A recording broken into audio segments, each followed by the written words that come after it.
this is Mike Dilt with the Relax Back UK show on UK Health Radio, your global real feel-good radio station.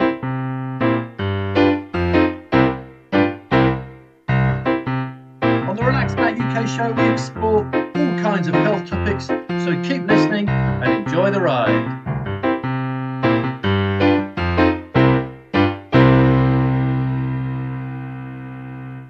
Hi, and thank you for joining me, Mike Dilk, on this week's Relax Back UK show. And once again, we have some great guests for you. The first topic is stress and mental health.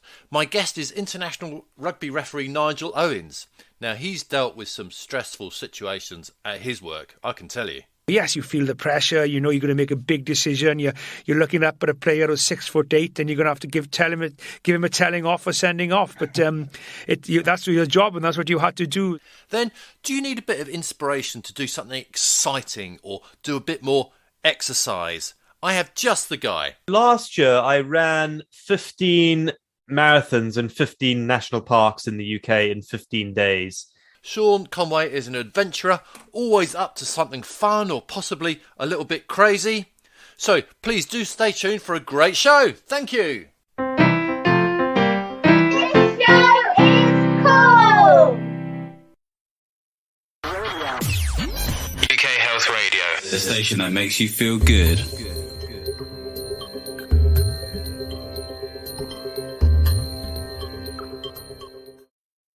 It used to be hard to find the world's most wonderful alcohol-free drinks. Not anymore. Whether it's a health thing, a lifestyle thing, or you're trying new things, make sure you save yourself from the guessing game of the supermarket shelves and shop with zerozilchzip.co.uk for the world's most carefully curated range of alcohol-free beers, wines, spirits, and more. Health Radio listeners can save 5% with the code HEALTH5. Visit zerozilchzip.co.uk or click our banner on the UK Health Radio website. Discover alcohol freedom with Zero Zilch Zip, because nothing's better. UK Health Radio, the station that makes you feel good.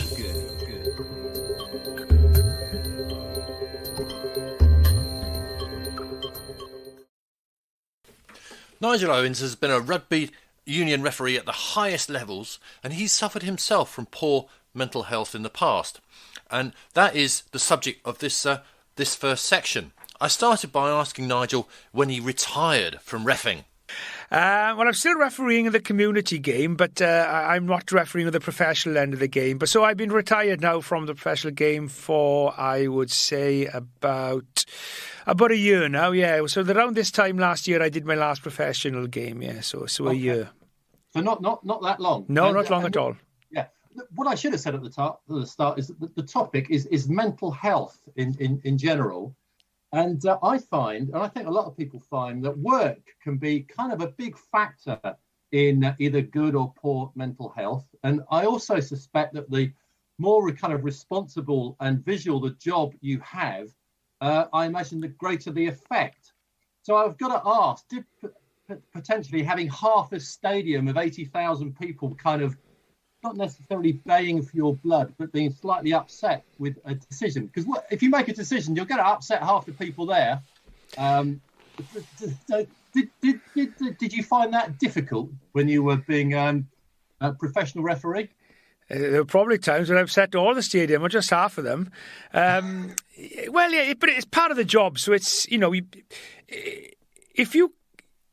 for you to referee at that top level of the game with all the pressure that it brings, you need to be able to deal with that pressure. So there's something in you as a referee that enables you to do that. But yeah, it is pressure, and you feel that pressure, and it's a different type of pressure that you may come across in various other sort of jobs in life, because you are scrutinised, and you have to make a split-second decision there and there. So it's a lot of pressure on you, and yeah, certainly you do hear the stadium when they're baying for your blood, for sure.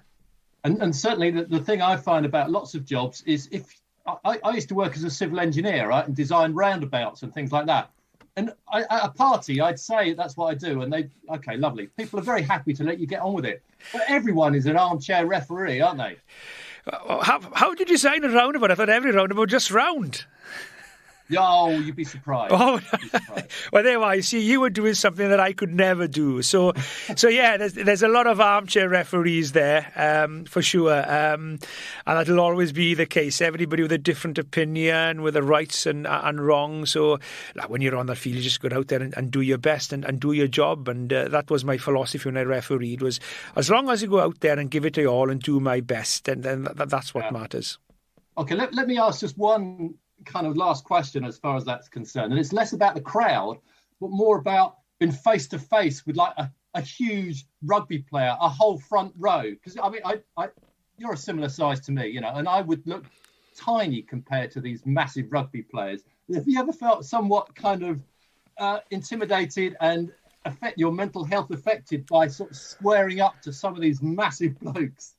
Well, no, you didn't, to be honest with you, and that's part of do with the game, because one of the most important fundamentals and values of rugby union as a sport is that value of respect. And that's what's instilled in players when they start playing the game as kids, is that value of respect is caught and is part of that team ethos. So when you are refereeing these men who are quite right, as you said, twice your size sometimes, there is that value of respect there. So you don't feel intimidated because they respect the laws of the game and they will respect your decisions of the referee. Whether they like you as a referee or not is quite irrelevant, but they will respect that they need to respect your decision on that field. And that's part of the game of rugby. So, no, I never felt intimidated. No, yes, you feel the pressure. You know you're going to make a big decision. You're looking up at a player who's 6'8" and you're going to have to give him a telling off or sending off. But that's your job. And that's what you had to do. So, no, it didn't sort of worry me too much about that, no. Okay, good to hear. I'm very impressed by that, because I think I would have been absolutely terrified. But, moving on to kind of the main topic and the nation's mental health. There's a feeling that our mental health is generally not as good as it has been and has gone down, particularly in the last 12 months or so. Do you kind of go along with that? Do you agree with that? And if so, why? Well, that's certainly what the survey, a comprehensive survey that Nuffield Health has done, has showed. That sort of 1 in 3 people that they interviewed in the survey or took part in the survey said that they had struggled from or are struggling from mental health or some form of physical well-being issues as well as then 1 in 5 people are saying they haven't done any exercise at all in the last year, which obviously is a contributing factor as well to mental health issues, because physical well-being and mental health well-being go hand in hand. So we've certainly seen a huge increase in that during the last year, a lot to do with the world we live in now, I guess, the change that has happened, the challenges that lockdown brought, the insecurity, the worry that people are under, the stress that people are under. You know, we have a war just across the sea in parts of Europe at the moment, which is affecting us and will affect us in some shape or form further down the line as well. You have the cost of living rising pretty much weekly as well, if not daily. So there's a lot of issues for people to deal with now, which has obviously triggered a huge increase in mental health. I think as well, maybe, over the years, I'm sure mental health has been an issue for a long time. But what we are seeing now is more awareness around it, people actually acknowledging and talking about it, so which wouldn't have happened 5, 10, 15, 20 years ago. So that obviously then automatically is going to increase the figures. But obviously there is no doubt as well that the last year that we've been through, and beyond that as well, the last 18 months, 2 years, has contributed to a high spike in the number of people who are suffering from mental health issues. It's the uncertainty, I think, to a large extent. Yeah. But prior to this chat, I thought, right, I'll do a bit of homework. And I tried to think about my circle of friends and people that I meet and think if any of them could be, or if I'd noticed them suffering from mental health issues or in the extreme kind of depression. And it got me to thinking, how do you actually recognize that in people, maybe your family or friends, or indeed within yourself? Because, we're not talking about just having a crummy day here, are we? Everyone has crummy days. We're talking about something else. Yeah, well, it's all different types of mental health issues. But you see, mental health issues, it's not something sometimes that you physically see. It's hidden. If you're suffering from an injury or a bad back, it's something that somebody can physically see you're not well.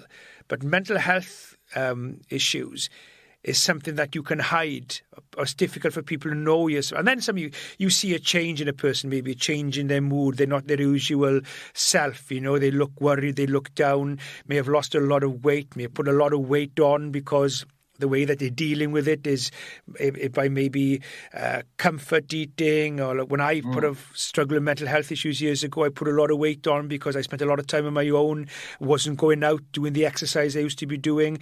I'd comfort eat a lot, binge eat a lot, started drinking a lot, so then I had a spike in my weight. So it's very difficult unless, somebody tells you that they're struggling. And that's the key thing here, that we need people to feel comfortable in, say, look, I'm really struggling here. And then when they've done that, you can then move on to the next stage. Okay, what can we do about this? How can I get help for this?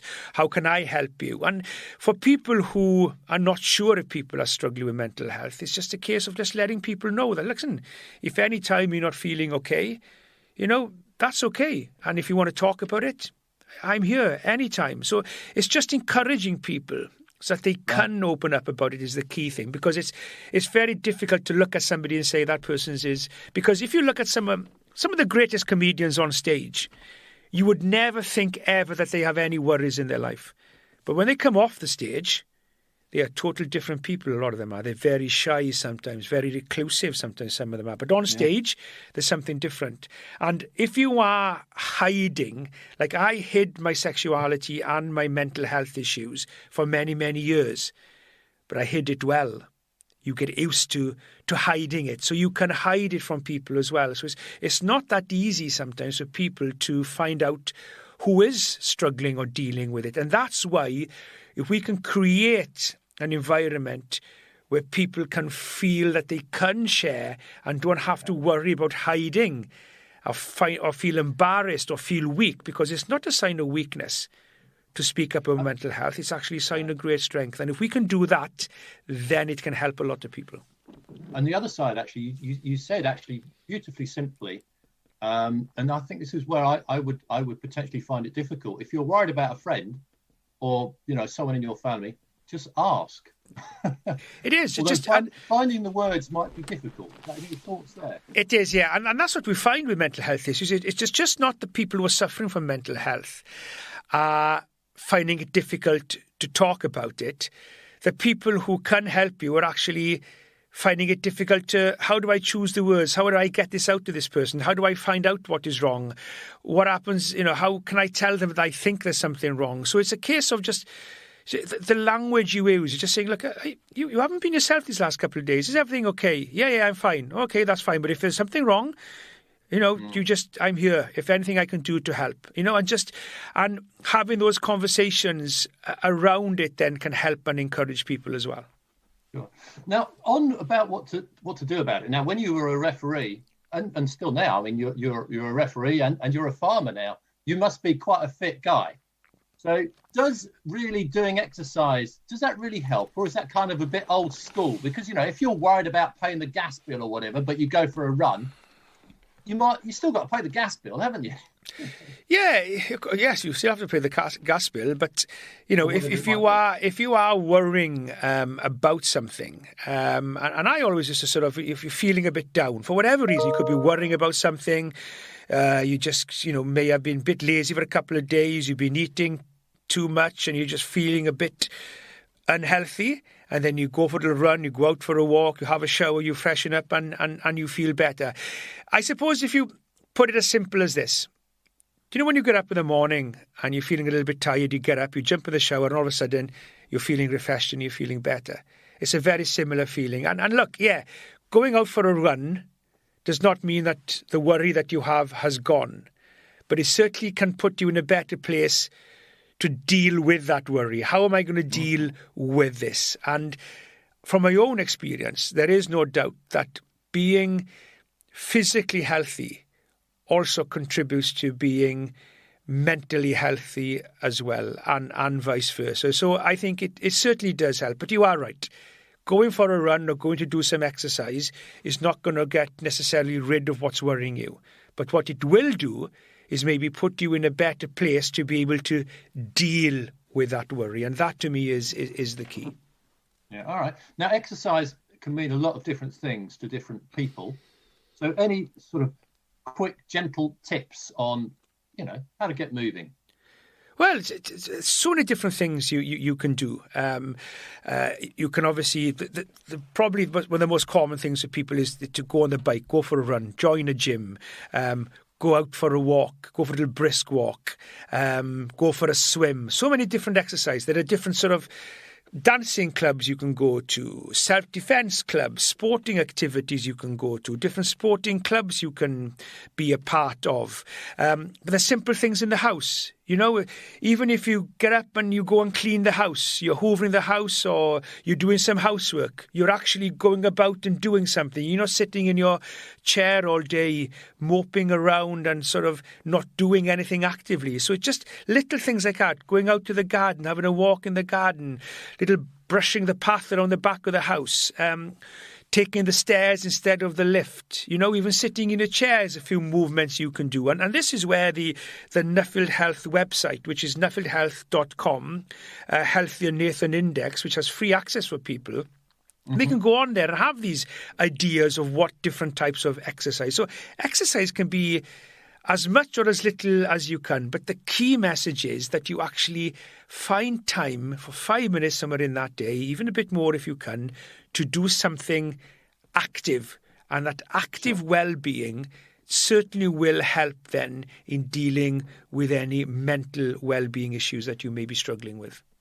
And presumably, actually, you're pretty active every day. In your you said you're still refereeing, but you're working as a farmer. Yeah, and to be honest with you, I'm not as fit as I was 18 months a year ago, because I don't do the type of training I did back then. I don't do the sort of the gym work and the training and the running pretty much nearly every day.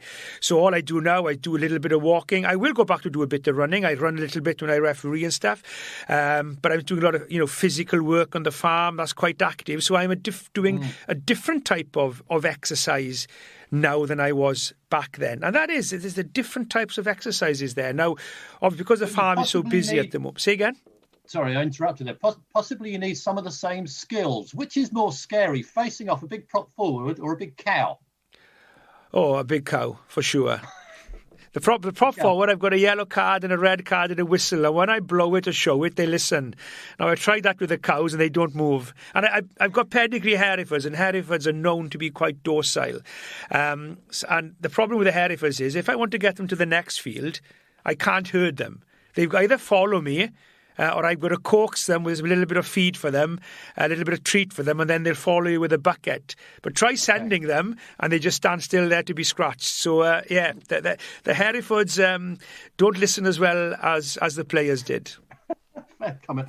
Now, during our chat, you mentioned a website that people might find useful. Can you just repeat that one more time, please, Nigel? Yeah, it's nuffieldhealth.com and then / Healthier Nation Index. And there's a lot of sources on that you can find. There's a little bit of history and information from the survey there, more about Find Time for Your Mind campaign, and also as well some various information about little exercise videos and everything that you can do and all the different type of exercises. So I'm sure people will find it really, really helpful. Okay, right. Nigel, absolute pleasure to chat to you. Thank you for taking the time. My pleasure. Thanks for having me on as well.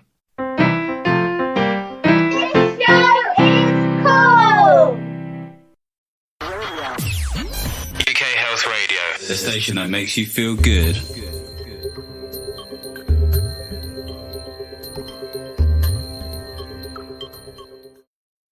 It used to be hard to find the world's most wonderful alcohol-free drinks. Not anymore. Whether it's a health thing, a lifestyle thing, or you're trying new things, make sure you save yourself from the guessing game of the supermarket shelves and shop with zerozilchzip.co.uk for the world's most carefully curated range of alcohol-free beers, wines, spirits, and more. Health Radio listeners can save 5% with the code HEALTH5. Visit zerozilchzip.co.uk alcoholfreedom.co.uk or click our banner on the UK Health Radio website. Discover alcohol freedom with zero zilch zip. Because nothing's better. UK Health Radio, the station that makes you feel good.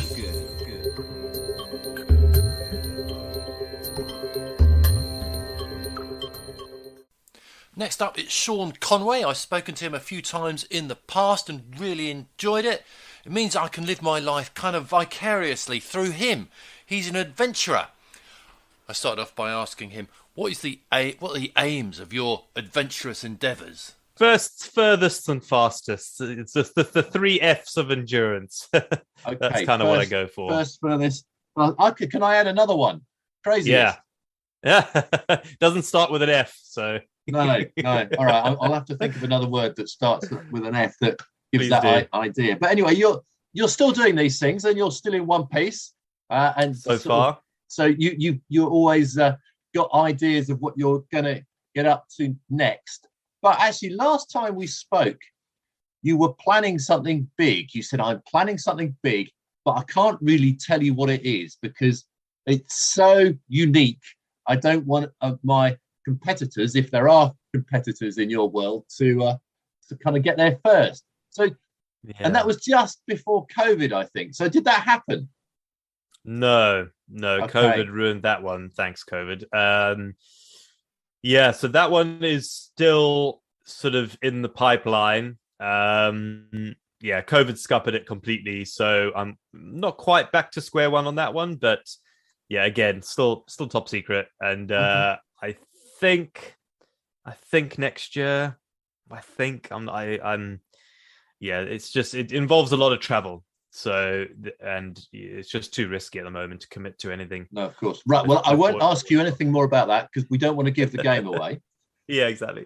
Let me ask you about something which I know you're really proud of and really like, and it's the 496 scheme, or what do you call it? The 496. The 496 challenge is kind of the name I put on it. I'm going to ask you all about that because I just looked at your video from last year and about the 496 challenge. And you started off saying, I want to get back into running.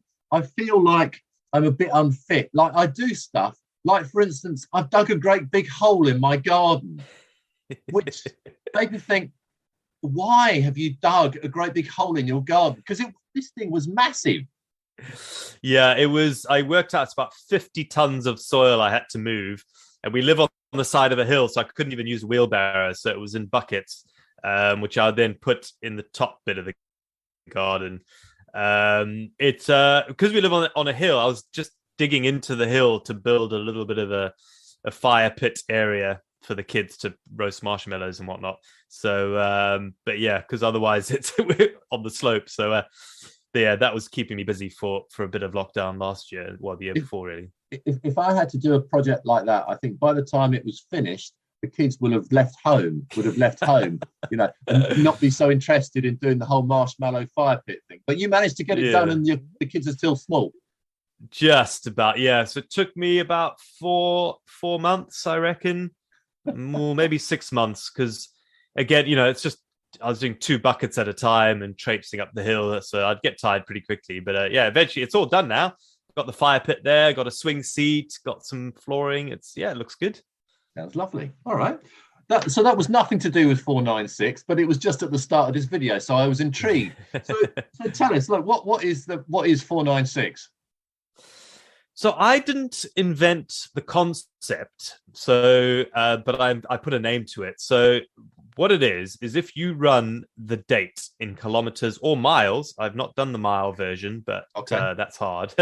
So on the first, and January seems to be the month that people are most likely to do it because it's winter and they've not going away on holiday, so you can do the whole month. You run the 1 kilometer on the first of the month, 2 on the second, 3 on the third, 4 on the fifth, and so on. And eventually you're running 31 kilometers at the end. And if you add that all together, it's 496 kilometers. So people have called it sort of Run the Date or a couple of other names, but I sort of called it the 496. And I just did it, and I did it. And I didn't think anyone else was interested in it. I thought it would just be me. But it turns out it's become a bit of a thing. And now, January again is the main time people do it. But I think there's 2 or 3 people doing it now in March, because you can only do it in a month with 31 days, of course, to get the 496. Otherwise, it's 406 or something. If you're doing it in February. It's just become this thing. So now people are doing it all the time. There's medals. You can get a medal if you do it, if you're a 496 finisher. And it really is a rewarding challenge, because it's hard, that last week, you're doing 25K, 26K, 27K, 28, 29, 30, 31. So it's a lot of time on your feet, and, people are trying to split it up. You can split it up, you do half in the morning, half in the evening. And then also some people have sort of run with the idea, and some people do it backwards. So they start at 31K and work back down to 1. Some people do it in tombola form, which I think is brilliant. So you have 1 to 31 in a hat, and you draw out that mileage for that day. Some people do one where you sort of do the even numbers, the odd numbers up, and then the even numbers back. Yeah. So you do 1K, 3K, 5K, and so your 31 is in the middle, and then you're getting easier at the end. But I think it's it's probably going to be the thing that it could land up being that the proudest thing I've ever managed to sort of do, really, is make this 496 challenge a sort of a yearly global thing. And I have visions now that loads of people are doing it, of, eventually having a yearly meetup and a yearly run where everyone, if you're a 496 finisher, you become part of this club, and we all get together and go for a run, and maybe have a dinner, some sort of dinner together. I don't know, running holidays, So it's all right. I like the sound of that. I'm going to ask you a few questions about how to keep motivated and keep doing it in a minute. But I'm just going to tell you, when I first looked at it, I had to look twice, because you say on day 1, 1 kilometer, day 2, 2 kilometers. And I don't know if it was just kind of the bizarre way my mind works, but I then immediately thought, well, that's not possible. If you double it each day, on the last day, you'll be running 10 times around the world or something. Yeah. So I had to look at it again and think, no, you must be wrong, Mike. You've read that wrong. No, you're not doubling it. No, you're just adding. Well, it becomes impossible very quickly. So yeah. To get away from it just being running, because just running for a lot of people is quite tricky. So in your video, you start some nice ideas on how to make it a bit more interesting. And you said some people do it backwards, but actually you ran backwards for one of these things. There's a Chinese proverb, and if you sort of run or walk backwards, it reverses your life. So I thought on one of the early days, I think it was the 3 kilometer day, I thought I'd run 3 kilometers backwards, and it's quite hard, actually. So you got to, because you're cricking your neck around, you try not to trip on anything, and you're using muscles you've never used, Sure. Especially going up a hill backwards. But no, I wanted to add different things to each day, just to make it a little bit more exciting for me, like plant a tree. On one of the days I planted a tree, did some litter picking. I went and explored a historical site. Oh yeah, I want to ask you about that. That was like an old World War II site. It so quite strange. What did they do there in World War II? Well, it was just odd buildings scattered around. Yeah. So they made mustard gas, and then they stored it in the hillside. So these big tunnels that go into the hill. So they had mustard gas factory, and they also developed an atomic bomb in one of those big buildings. This was a little town in North Wales where this huge operation took place. Nothing was ever used. I believe none of the mustard gas that was made here was ever used. And the atomic bomb was just a sort of development type thing. I don't think they made one. But it's still, all those buildings are there, and there used to be a train track, and there's an old train station, and it really is airy. It's now a nature reserve.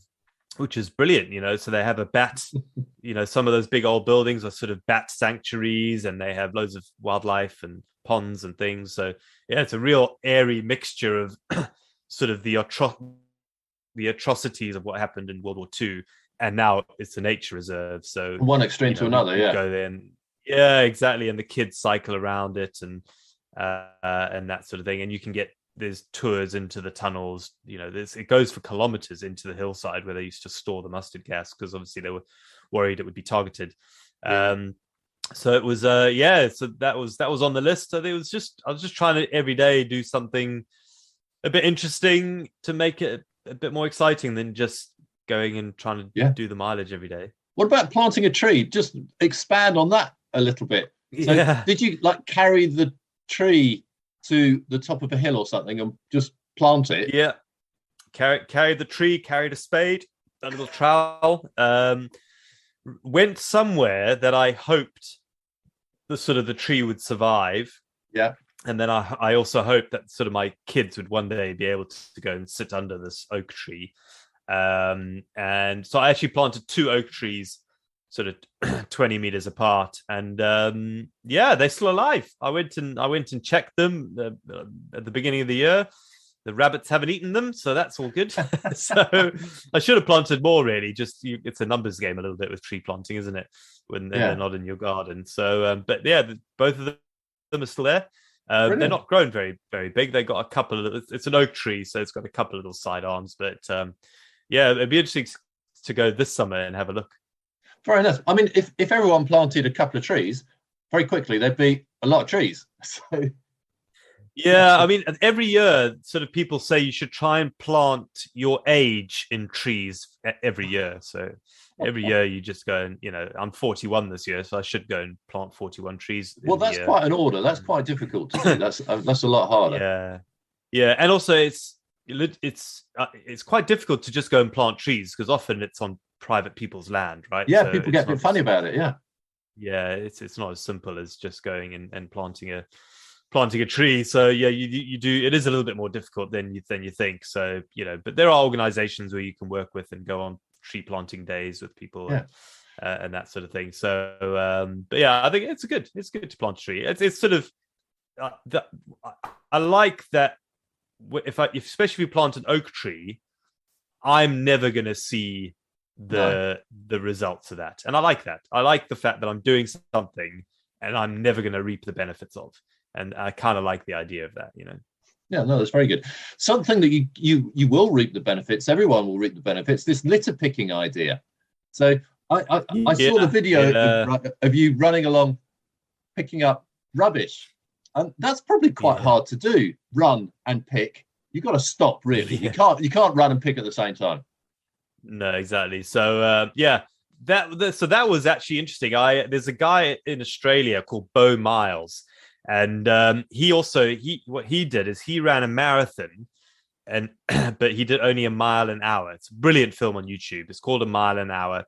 So I think he did sort of 2 miles in the first hour, or 3 miles in the first hour, and then a mile an hour after that, and it came to 26 miles. But on each lap, he would try and do something interesting. So I sort of did a little nod to him in the film. If anyone had seen Bo Miles's mile an hour and my 496 challenge, the scene is the same. I was sort of as my little nod, because he's got a ginger beard as well, and he's sort of my twin in Australia, and so I was picking up litter. So and that scene was a nod to Bo, where he said, what's going through people's minds? What are people thinking? And I did the same line. I said, what are people thinking? And generally, what are people thinking? They're driving around, they're winding down their window, and they're lobbing a can of beer over the hedge into the field. Yeah. So, that's deliberate. But a lot of the other litter, I think, is mistakes. My kid threw a wrapper out the window, and I didn't know until I got home. I was like, "Where's your wrapper?" And he's like, "Oh, flew out the window, Daddy." I'm like, "Come on, kid," but he didn't know. He was just playing with it, and the wind sucked it out. So there's that. I think the recycling truck stuff blows out of it. Yes, I think that happened a lot. There was a lot of stuff, especially in town, which was definitely just stuff that had fallen out the recycling truck. So I don't think Okay. it's as bad as we think, but certainly there was stuff where people had really lobbed it out the window. Yeah, but so to pick it up, the trick is you wear your rucksack on the front. So you wear it on the front of yourself. So when you're running along, you can just bend down and throw it down the front of you rather than sort of having to put it in the back. Okay. So that run was 6K, and my rucksack was full after 3K, I think. So I sort of had to do it again on another day. All right. So there's a medal. I've seen a medal. So can people kind of, when they've done the 496 challenge, send you a message saying, right, I've done it, I'd like to buy a medal? Is that part of the deal? Exactly. Yeah. So if you've done it, you can buy a medal. And I was going to make the medals free, but then I thought actually people might just order one, even if they're not done it. So I thought, right, I'll just charge people the cost price, which is £8.80 or whatever it is, which means I think people are legitimately will buy it. I don't police it. It's up to them. I think if people feel they've done it themselves and they've been honest with it, they can get a medal. So, and it's great. Yeah. I mean, so far, I think about 50 people have completed the 496. It's tough. It's tough. Well, I was going to ask you about the toughness, because so I'm not a great fitness fanatic adventurer at all, but I go for the odd jog. So if I was to do it, do you think sort of the training in the early days and the short runs would enable me to do the long, 20, 25, 30 kilometer runs slightly more easily? Yes, if you're very on top of your recovery. So it's easy till about day 10, 11, 12. Mm-hmm. Then it starts to get a bit hard. But I found I sort of lost my motivation at around day 18, because then, for me, that was at least two hours out, because I probably run 8K an hour, 9K an hour. So, once the 2 hours out, that's all of a sudden, that's a long chunk in the evening or a long chunk in the morning before work or after work. So that was difficult. So I needed to really keep on top of my stretching, my eating, because also I didn't increase my food. I was sort of just eating normally, but actually once you start doing 2 hours of exercises, you're burning quite a lot of calories. So yeah, you could. So it's a nice challenge because it sucks you in. It sucks you in at the beginning. You sort of go, oh, 1K, 2K, I can do that, 3K, 4K. And then by the time you start, it gets hard. You're in too deep. You're like, damn it, got to finish it now. So what I found, and this is the feedback I've got from people, the people who quit, for the most part, don't quit because of the difficulty of the challenge. They quit because of the time it takes. They've got jobs to do and all that. Jobs, life, kids, school runs. So, you've got to be a little bit creative. So some people are sort of doing a bit in the morning, a bit on their lunch break, and then a bit in the evening, which is absolutely fine. You can do whatever way you want. And that's, so that seems to be the hindrance, is trying to fit it around your everyday life, which I think makes it even more rewarding, because physically it is still tough, to do. You're doing a half marathon a day for the last week. So it is tough, but yeah, people, I think 3 people have done it twice now, last year and this year. So yeah. And is there a community, kind of a Facebook community or something like that with these people? Yeah, there's a Strava group. I think there's 550 people on the Strava group. All right. And that's really fun. So if you're on Strava, check out the 496 challenge, and you could join that and see. Obviously, it's only really active in January every year. But I need to check, because there's a couple of people doing it this March. So I'll go back on there and see how people are doing. All right, good. Right. Well, if anyone's thinking of doing it, just do it. Bite the bullet and try and do it.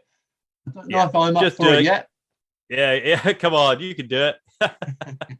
All right. So look, let's part 496. Let's just ask you about some of your adventures. What was your latest adventure? I know it's been difficult with COVID and what have you. So last year I ran 15 marathons and 15 national parks in the UK in 15 days. So yeah, and I did that self-supported. So I had to do all the driving between each national park, and that was really just a love letter to the countryside in Britain, and how we're all able to go and access our national parks for free. There's no entrance fee. You can just go there and you can park up and go for a hike, and you don't have to pay. And it's beautiful. And I just sort of wanted to show off how lovely and brilliant our national parks sort of are, and how we should look after them now, especially with COVID, everyone staying at home. And it was brilliant. It was what a lovely thing. Stunning.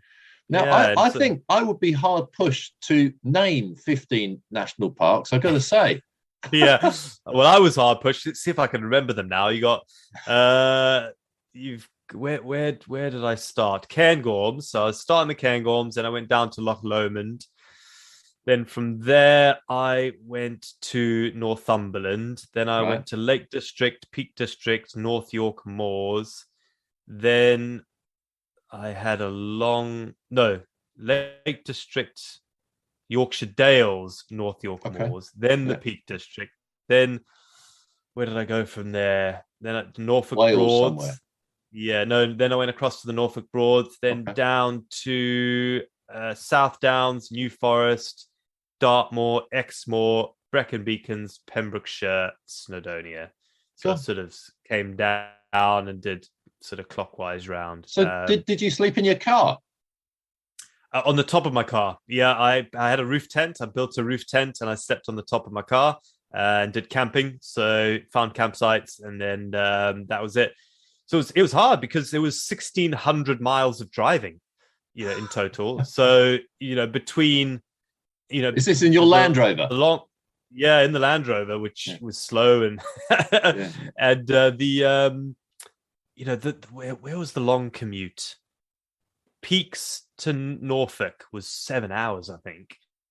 Oh God! And then Norfolk to the South Downs was also about 7 hours.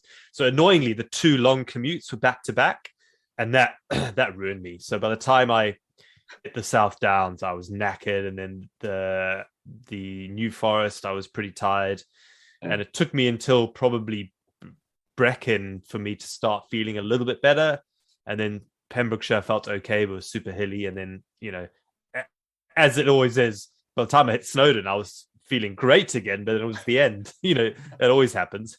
Yeah. Well, that is amazing. And did you manage to do all that without kind of crocking yourself? Because Sean, you ain't 20 anymore. Yeah. So interestingly, I had an issue with my right knee, but that was mainly because I would run a marathon and then I'd just sit in my car and just freeze up, and so all my muscles got super tight. And what I needed to have done is gone for some sort of sports massage or acupuncture or something, just to loosen my muscles. But unfortunately, that just didn't work. I just couldn't. So in New Forest, one of the runners was a physio, and he had his bed in the back of his car. Well, I think he got his girlfriend to drive his massage bed to the car park. So after the New Forest, I'm in the car park, with this guy sorting out my tight muscles, and that really helped. Yeah. So luckily, I as I'm older, I'm 41 now. I feel more robust, but it takes me a little bit more sort of body management to sort of get everything lubricated, as it were, and feeling good. But I feel stronger. I sort of don't feel like I'm going to sort of really tear a muscle or that now. It's just the sort of daily management I need to keep on top of. For these 15 marathons, did you have people running with you? Yeah, so I sort of opened it up to the public and said, if anyone wants to join me, these are my start dates. This is how difficult it is. This is how much, if we're doing loops back to the car, you need to bring reserves. This is how long each loop is. It was great. I had a couple of hundred people join me in the end through all of them. And that video has just gone out on YouTube as well. So it's out there. National Parks Marathons, it's called. And it was such a great challenge, really, because you got to explore Britain, which is beautiful, and the people are so warm and welcoming and friendly. And also, but it's tough, to try and do 15 marathons in 15 days and do all the driving in between. No, it's really tough. If If I set off to run a marathon in the Peak District or something, one of my concerns would be actually getting lost. And, because making a route for a marathon that's, get a loop back to your car, I imagine takes quite a bit of planning. Yeah, you hit the nail on the head there. I was really lucky. So the Ordnance Survey website, you can plot a route and it sort of tracks the footpath. Okay. So it's not sort of just doing line to line to line. If you just do a line between 2 points, the route will follow the footpath. It's really, really good. And that allowed me to get a pretty accurate loop distance for my national parks marathon. So then I had it on my OS map app on my phone, so I could just follow it. And I had some paper map backup as well. But Ordnance Survey, in Britain, we're just so lucky to have Ordnance it's Survey. Fantastic, yeah. So I can just envisage you setting off from the car park and you've got that day's runners joining you. It could be 20 people. Yeah. And, where do you leave them? You could leave them off and get lost. It would all be a bit embarrassing. Well, that happened. Yeah, that happened. And I didn't get lost. But what happened is when I'm looking at the map, I'm choosing footpaths. And for example, the one in Northumberland, no one had used that footpath in 20 years. Okay. So it was still a footpath, but it was so overgrown that it was just so it felt like we were lost, even though we weren't. Okay. All right. But yeah, it helped doing the loop, so people could come and join me. And I would say 80% of the people only would come for sort of one loop. And yeah, not many people, because it's a school day for most of it. Exactly. So on a Wednesday, no one can come and join me for a slow marathon because I'm pretty slow. But they could come and join me for a loop, which was fun, All right, brilliant. So that's your last adventure. Let me ask. Because you're always planning these things, and if it's not top secret, what's happening kind of next? I do get it if things are secret and you can't mention it, but anything in the future you can mention. Oh, what can I mention? No, there's nothing I can mention at the moment. I'm getting back into triathlons, so that's the only sort of clue I can sort of come up with.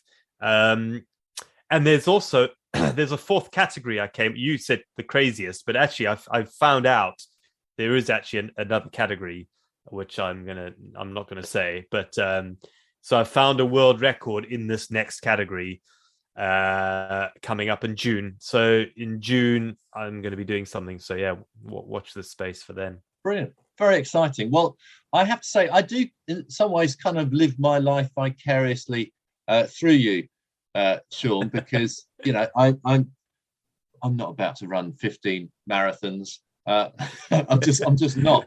I did run one marathon once. I did the London Marathon, which I loved actually. I really enjoyed it. But I just the idea of then doing a marathon the day after that was, I don't know. I suppose if I really had to, I could make my sorry body do it, but I'm not sure I would have enjoyed it so much. You do it slower. It's the speed that kills, not the distance. So if you just do a 6-hour marathon, you can kind of do that forever, really. Yeah. All right. Well, maybe I'll have to think about the 496. Who knows? But yeah, whatever you're plotting, I would love it if when you're able to come back and tell me about it, you can. I'd love to. End of May, Mike. All right. End of May. I will try and get hold of you then. But in the meantime, thank you so much, and it's to chat about the 496. I do hope that talk will make more people think, right, yeah, I want to have a go at that, and I want to be able to buy Sean's medal and wear it knowing that I've done it. So absolutely, yeah. Please, yeah, if anyone wants to do the 496, just hit me up on social media and I'll help you through it. And yeah, it's a great challenge. It's hard, very rewarding if you can manage to stick it through. So yeah, have a crack, people. Brilliant. Sean, thank you so much for chatting. Thanks, Mike. Thanks for having me. Thank you so much to my guests on this week's show, and they were Nigel Owens, retired rugby union referee, and Sean Conway, adventurer. And of course, thank you to you for listening. That was the Relaxed Back UK show with me, Mike Dill. Thank you for listening, and please do join us again next time.